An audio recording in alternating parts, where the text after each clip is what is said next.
Welcome. It's really nice to see everyone today, and I'm really happy that I can see some of your faces. I was in a conference just recently, and I couldn't see anyone, so this is really welcome. Thank you all for coming today. Kathleen De Laurenti and I are excited to share some preliminary thoughts we have about music and open. And we mean open really broadly: open access publishing, open educational resources, open pedagogy, open data, etc. We're considering both the scholarly and commercial contexts for music, and we'll share a couple of case studies that we've been working on. We'll also share some theoretical approaches and allow time for feedback and discussion. We're really excited to hear what you have to say. With that, I'll let Kathleen kick us off. Thank you, Matthew. So one of the things that I think tends to happen a little bit with humanities and the performing arts and music when we're talking about open education and open music, even thinking about the context for OpenStax and the goal to hit the 100th highest enrolled classes in the US, is that we get a little marginalized. So one thing that Matthew and I wanted to look at is, where do we sit in the performing arts and with music as faculty members and just as economic drivers in the US right now? And I will just clarify that much of our presentation is going to be US specific, but I think that there's a lot of parallels to what's happening with music globally. So I just wanted to see how many faculty we had, and it's hard to parse these out just to music, but when we're talking about drama, music, and art faculty in the US, we're at almost 100,000 individual faculty members reported by the BLS in 2019, and that's 7% of all faculty in the US. So this is not as tiny of a population, I think, as often people assume that it is. So similarly, the performing arts are a significant industry in the US. They net over 200 billion a year, and comparable to motion pictures and recording industries, 165 billion. That makes it actually more or less an equivalent to 11% of the entire retail trade in the US. The performing arts not only represent a significant part of our academic institutions, they're a significant part of capital in the US. And we, as we're discussing this, it really influences what we're saying about Open for Music, that we have to consider the economic implications as well as the academic ones in this conversation.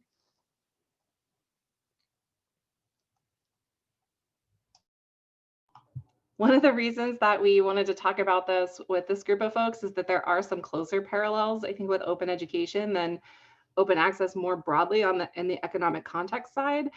But just to kind of lay out what some of these challenges are and some of the pretty, I think, extreme differences between what we're looking at when we're talking about open education resources, talking about textbook conversion, or talking about journals and monographs, is that for a music faculty, even though they aren't an insignificant group of folks in the US, they're largely contingent.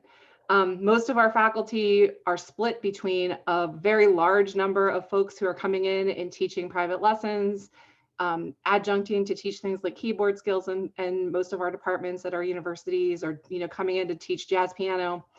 But that's not necessarily their main source of income. They're often largely an adjunct body.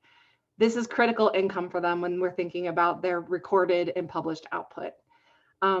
There's not the same kind of peer review happening when Awadaj Pratt releases a new recording of Chopin nocturnes. No one's judging how well he interpreted them to decide if he gets to continue his position at the Cincinnati Conservatory of Music.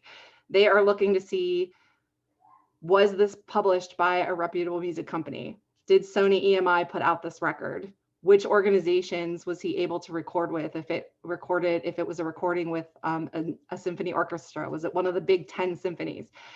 So it's a slightly different paradigm when we're looking at this. So it's the appeal of your work on the market is actually the rising indicator of what your academic success is going to be. On the flip side of that, the academy is not the main market for this. No one is creating this stuff with the idea that the largest consumers are going to be students at academic institutions or libraries themselves. The folks we work with love to see their stuff in the library. They feel excited when it's collected, but that's not really a driver behind why they're doing it. And to bring it all back around to the end, there's almost this bit of open washing that's happening in this environment, if you want to think about it that way, because the canary in the coal mine that music is, when we had Napster in the early 2000s, we had a push to really come up with legal frictionless access that was driven largely by market forces in many ways to prevent and stop piracy in a way that we haven't quite seen in our scholarship on that side of things. So having this frictionless access, which I think is starting to come out in some of the deals that you're seeing with some of the major publishers that they're looking at, has been a part of music for a long time. So it feels open, but when we start trying to do things with it, we start running into some of the issues that we're all familiar with in this community and talking about what does and doesn't count as open. So I want to complicate this a little bit more. That's actually one of my favorite things to do, is to complicate things. The measures for success for academic musicians are not always directly correlated with market or publishing standards. One thing to think about are the shifting revenue streams for musicians. Are they making money through record sales or through streams? Are they making money as gigging performers or through merchandise sales at gigs? Are they selling music scores, or are the main revenue streams from royalties instead of the score itself? Another critical element is that status and acknowledgement is different in the various music genres and subgenres, and that the different types of music publishing are associated with those often, whether it's sound recordings, music scores, or scholarly literature. And just to add one more complicating factor to this, it depends on who you are in the scenario too, right? When we're talking about scores versus royalties, Matthew and I are thinking specifically of composers.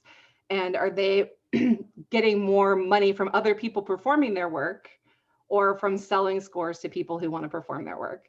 And if you're a performer, that looks a little bit different. So, it's fun, keeps us busy. So I think because of this, and because we have issues with the market and audience and all of this stuff, what I think, and this is starting to become increasingly informed by the work that I've been doing with SPARC and the journal negotiation working groups, that for us to tackle this for music in the academy in the ways that we want to, that this really is going to need to come from an academic reinvestment perspective. So we need to be looking at where we've removed friction and we've removed cost barriers in many ways on the user end for a lot of the access to this material. How can we now come back and try to influence the economic structures in the background to create equity and help motivate artists and composers who might want to be more open with their work, might want to create a more collaborative environment as performing artists or musicians, but aren't sure how to do that within the economic structures and the copyright system that we have in the US. So I really think that the path for this has to start with thinking about our reinvestment and what we can do to try to incentivize open in some really potentially radical ways. And that's my little spiel on that.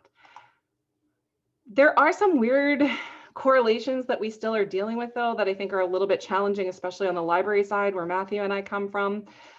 These are what I like to call like the equivalent of big deals that we're working with in music right now. And in some ways, on the score side of things, we're just catching up with some of the unpleasantness that we're dealing with in the peer-reviewed journal and monograph side of stuff. We have these freemium models. We're thinking about Spotify, Pandora, YouTube. We can't acquire that. We can't make sure that it's reliably accessible. The pandemic has highlighted a lot of the inequity issues in that when we're thinking about stuff that's only available on YouTube and students that we have in countries where YouTube may be censored. So even though it's free, it's not accessible to everyone. And we're limited as librarians to think about how to preserve, how to acquire, and how to help provide real access, ongoing access to that material. We still have premium big deals in the music world. There are score collections that we can subscribe to. There are mass collections of recordings that we subscribe to, where you can't really go in and say, I just want these 5 records for digital access. You buy it all or you don't buy it all. And that's really where we are in that world. There's no download. We've got licenses that limit fair use, that limit consumptive uses, or limit productive uses, right? It's all about consumptive use. You can consume it all day and all night, but that's about all you can do with it. And then we've got this increasingly growing pot, and you hear about this a lot on the film side of things that are not available.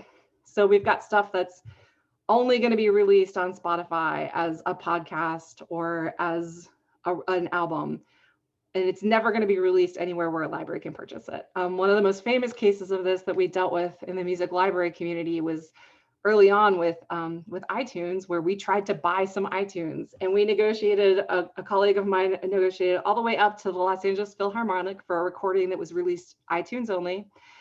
And what they told him they would do was they would give him 1 movement to 1 symphony for $250 for 2 semesters.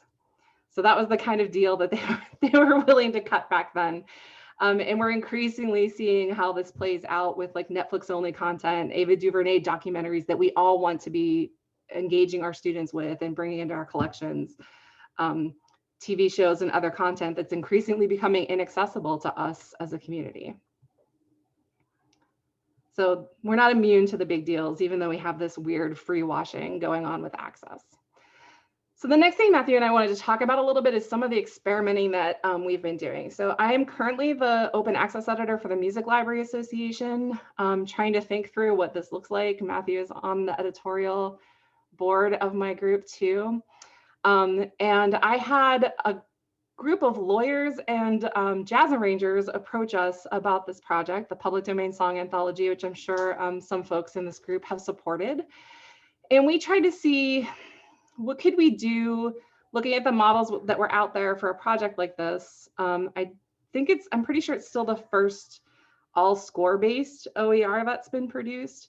And I wanted to think about, one of the things I found frustrating about existing models and paths to open is that they are still very much packaged. So even when you're thinking about like knowledge unlatched, you still have to buy into a package, which I think can be frustrating for organizations and institutions. And I wanted to have something that was more progressive and not, inaccessible to institutions that didn't have big dollars to get behind the project. And I also wanted to see if we could do anything different by inviting individuals to support this too, considering and knowing that this would be a project that had an audience both in the academy and outside the academy. So we raised almost $60,000 for this project. We had 79 academic institutions, and they were a very diverse set of institutions, from community colleges all the way up to Ivy League institutions. We had sponsorship ranges from $150 all the way up to $5,000. We had 68 donations from individual donors, and those started at $25 all the way up to about, what are we talking about here? I think we had a $10,000 level, but most of the upper level donations from individuals came in at around 1,000. The way that this was structured was that it was all cost recovery, and after cost recovery, all of the proceeds were going to go to the 2 composer arrangers and the folks who did all of the layout work. What we loved about this project was that doing it digitally, we could make things available both as a full PDF book download. So there's 350 songs in here. You can download the whole book. We've had over 2,000 downloads. I should mention the digital version was released on the day that my institution closed for the pandemic. So this is all since March 17th, which is pretty exciting. But we also broke that up. So you can download a set of the individual PDFs that you can play around with any way you want. You can download the music XML, which can be opened in any music notation software so that you can create custom arrangements. And it's also the Sibelius files, which are readable by a specific notation software that meets the highest accessibility standards for people that might have visual disabilities and need accessible and adaptive technology. So we've had over 70,000 downloads of the sheets, which is, I think, very, very exciting to see that this has gone out there. Cory Doctorow tweeted about it. That was a good day. This project also highlighted some of the challenges of what we deal with copyright in working with music. Peter Yazzie is a personal hero, but every time I hear him say that music copyright is just the same as everything else, I just it is and it isn't, and where it isn't is where it becomes challenging. And one of the goals of this project was to kind of highlight the diversity of music that came to build what we think of as the American songbook and early jazz, and all of this music was before 1924. So some of the problems that we really ran into with this were problems of the way that music and song was used at certain times in American history to perpetuate racial stereotypes, or particularly at the turn of the 20th century, Orientalism. Thinking about how to respectfully treat some of the music that was coming from traditions that were largely came from slave populations in the United States. So thinking about spirituals and how we were going to handle that material in a way that was respectful.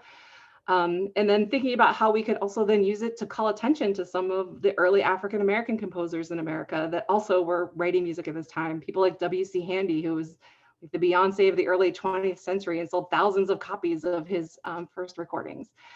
So that was really challenging. We had to make some difficult editorial decisions, and there were some things, some really famous songs that we actually decided to exclude because this was mainly a tool for people to learn how to perform from. And we felt like we couldn't contextually treat that material in a way that was sufficient in this particular context.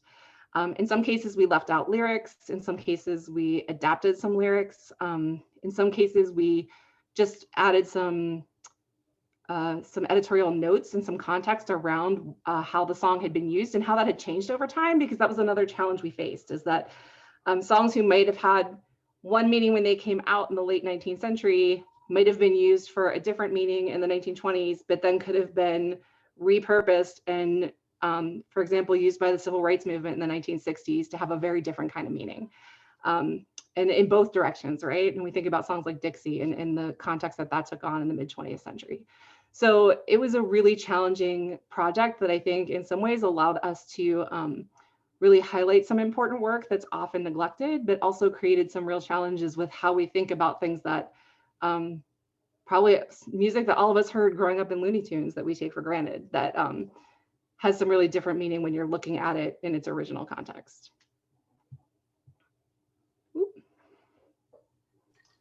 So this year, this is another one of our case studies. This year, the UCLA Music Library received one-time funds to partner with Kaleidoscope, an LA-based music group, on their annual call for scores.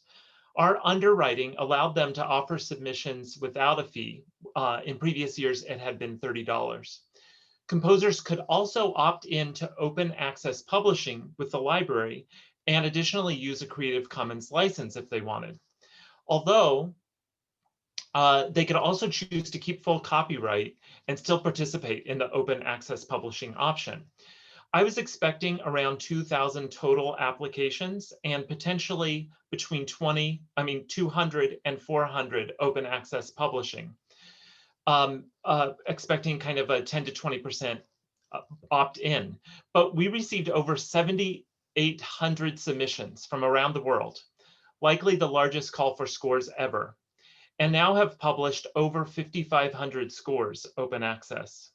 We've been uploading them in batches throughout the summer, and they've received now over 22,000 uses in the last 5 months. I'm pretty encouraged by the use of this because it's such a niche music genre. This year, we added optional demographic questions to the application. One of my goals with the project was to see increased participation from underrepresented groups.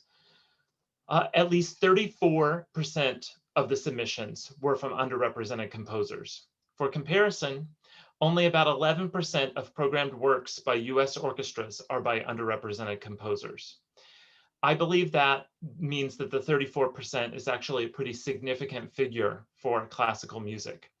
It also means that the submissions by underrepresented composers this year exceeds the total number of applications submitted in previous years. Yes, we had more submissions by underrepresented composers this year than there were submissions at all last year. And I think this too is pretty encouraging. It isn't often that I get to publicly say this, so I want to give a huge shout out to Kathleen, who contributed significantly to the vision of this project, and to my colleague at UCLA, Callie Holmes. Without them, this project wouldn't have happened at all. While I've been working on this, I've thought a lot about what the barriers are for open access music score publishing. And I've seen a bit of a paradox here. While STEM is framed often as too important not to be open, we've seen this a lot around COVID info and data, that this has to be open. Music is often seen as too important to be open. And I think for two reasons. First, the income from scores is seen as too valuable for composers, especially because recordings have lost market value. And second, that the intellectual property is more valuable to creators in the arts, and it is not seen as for the public good. So that makes perfect sense. Actually, I don't think it does make perfect sense, because many composers aren't publishing or selling scores. They rely on royalties from performances for related income. And as I noted in my project, we explored ways to have open access publishing and creators be able to retain full rights, something that this commercial score market really does not typically allow. This allows intellectual property owners rights while pursuing open information for others. So this is kind of where Matthew and I are, and I realize we've only got about 7 minutes here, but we're really interested in your thoughts, questions, and input, and thinking about how we can start to organize all of these paradoxes and parallels to all of the work that we've been doing in open access for the last 20 years, where I feel like in the sciences, we're light years ahead with this thinking, and try to figure out how we can use some theoretical frameworks that are out there to start helping us make sense of this and forging a real strategic path forward. So we're thinking about some things like free culture, Larry Lessig's free culture book, right? There's a theoretical framework that certainly has some things to introduce to this conversation. My colleague Jameson Miller did some work on his dissertation about Eric Olin Wright's Real Utopias, and how thinking about rebalancing institutional power in a system can start getting us towards a more humane system that doesn't perpetuate harm. And thinking about harm, thinking about how do we deal with issues of racial justice and equity in any of these frameworks. Especially in the academy, we definitely lean towards still teaching everything from a perspective of Western art music, which is very problematic, especially when we're thinking about things like critical theory and representation and even access. My own institution is doing a lot of really great work in this area, but it often still starts from this conversation of, we have to start with the pipeline, and we have to have children learning the piano at 5 years old at a very high level, or they're never going to be able to be successful. And, my colleagues around the world who are performing internationally would tell a different story. So, thinking about how we're positioning this and thinking about how that's part of any theoretical ideas we try to develop around this, I think is going to be a real challenge. But we're really curious to hear your ideas and to potentially continue this conversation on Discord if we run out of time here today. So I will just leave these up here for a second. I do have our contact information on the last slide.